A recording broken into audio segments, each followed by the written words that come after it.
I got a humiliating IQ score of 81 on my high school IQ test. Am I really that dumb? I usually spend my time reading non-fiction books, playing the violin, and solving problems. Well, an IQ of 81 would normally indicate that reading non-fiction, playing the violin, and solving problems, perhaps puzzles, would be a non-starter. So there are 3 possibilities. You don't do those things. In fact, you probably would not have been able to write this question, so I clearly can't be answering it. Your IQ is not 81. The test is meaningless, because you do those things, and will hopefully continue. Whether or not the test is accurate is immaterial. IQ tests do not tell you what you can and can't do. That doesn't mean you can do anything you put your mind to, but clearly you can read and write and play music and do other things. So what do you care if a test says that it's almost impossible for you to be able to do the things you do?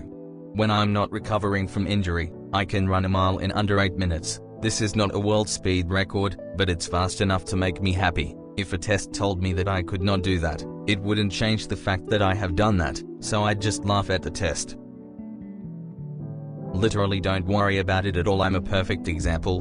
Back in high school I got an 18 on my ACT, failed almost every class I took, then in college got a similar score on the IQ test my psychology class required us to take. I think I got slightly higher, like 90 or something.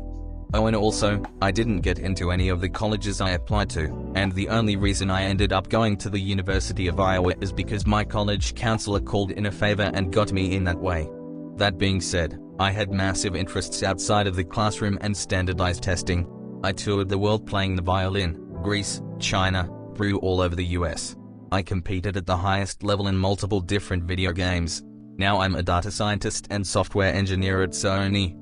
All my teachers told me I'd be a failure growing up because I did horribly in school and standardized tests. Seriously, my guidance counselor in high school told me this school just isn't for you while she encouraged me to change schools. People will judge your entire intelligence based on such arbitrary factors. For example, I'm absolutely horrible at spelling. I have to Google pretty basic words just to not sound dumb in emails, but I taught myself the MATLAB programming language inside of a few months during college with no prior coding experience.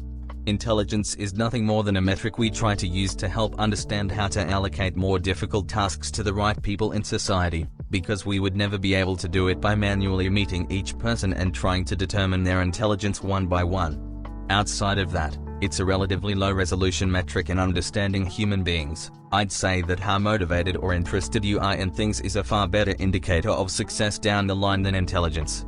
Bottom line, stop comparing yourself to people based on arbitrary metrics. If you learn how to manage your time well, and spend time learning a valuable skill, you'll do better than 80% of the people on the planet pretty easily.